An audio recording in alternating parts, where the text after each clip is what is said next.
Gawin mo namang mas pina-espesyal ang ordinaryong tortang talong.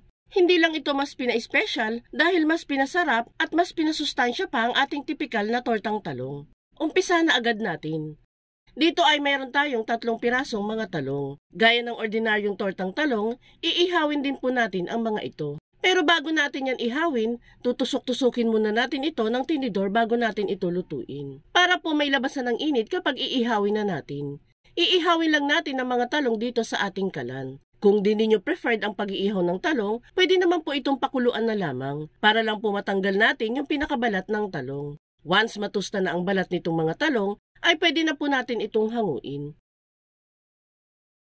Palamigin lang muna natin bahagya ang mga inihaw na talong at saka ito balatan. Remove lang natin maigi dyan yung mga sunog-sunog na part ng talong, guys. Once mabalatan na ang mga talong, ay proceed na tayo sa paggawa ng tortang talong mixture. Sa isang bowl ay magkakrak lang tayo dito ng 3 pirasong large size na itlog. Batihin lang muna natin ang mga ito. After mabit ang mga itlog, ay ilagay na natin dito ang mga pampalasa. Maglalagay tayo dito ng asin, paminta, at seasonings. Adjust na lang po kayo sa mga pampalasa na ilalagay nyo dito. Haluin hanggang sa matunaw na ang mga pampalasa na inilagay natin. Once okay na, ay ilagay na natin dito ang mga ihahalo nating gulay. Lagay na natin dyan ang hiniwa-hiwang sibuyas, 3 butil ng bawang, 1 medium size na karot, spring onion, at pininong malunggay. Haluin hanggang sa magmix na thoroughly ang mga ingredients.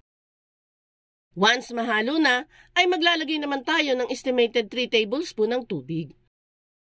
And last ay 1/4 cup ng all-purpose flour. Sa huling pagkakataon ay haluin natin maigi itong tortang talong mixture. Haluin natin yan hanggang sa wala ng buo-buong mga harina ang makita dito sa ating mixture.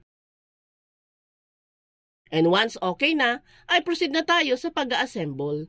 Bago pala tayo mag-assemble, prepare muna natin yung paglalagyan ng ating tortang talong. Gumamit lang tayo dito ng lianera na papahira natin ng mantika at lalagyan ng parchment paper. Gagawin natin ito para hindi manikit ang ating mixture dito sa lianera at para din madali itong ma-unmold mamaya. Kung wala po kayong parchment paper, pwede naman po ang dahon ng saging na lamang. Once ma-prepare na natin ang ating paglalagyan, ay pwede na tayong mag-proceed sa pag-assemble.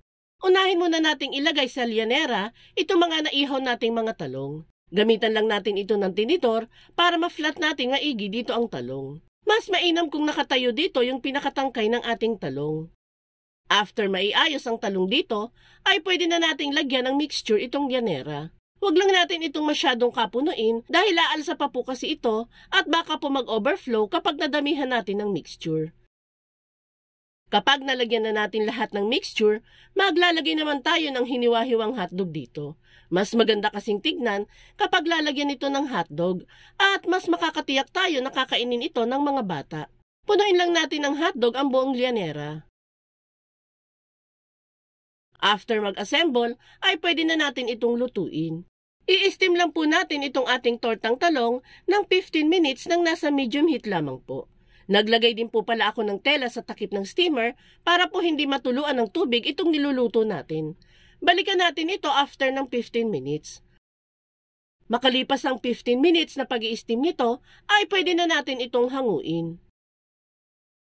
Palamigin lang muna natin ito ng 30 minutes para tuluyang mag-set ang tortang talong at para na rin mabilis itong matanggal sa lianera. And once ma-unmold na natin ang lahat, ay ready to serve na ang ating special tortang talong. Tingnan nyo naman guys kung gaano kaganda ang ating tortang talong. Hindi lang ito pang ulam. Pwedeng-pwede din ito kapag may handaan o okasyon dyan sa bahay ninyo. Tiyak bibilib sa iyo ang mga bisita mo kapag nakita at natikman nila itong tortang talong recipe natin. Kaya try mo na din gumawa nito. Paano guys? Dito na kami. Diyan na kayo. Bye!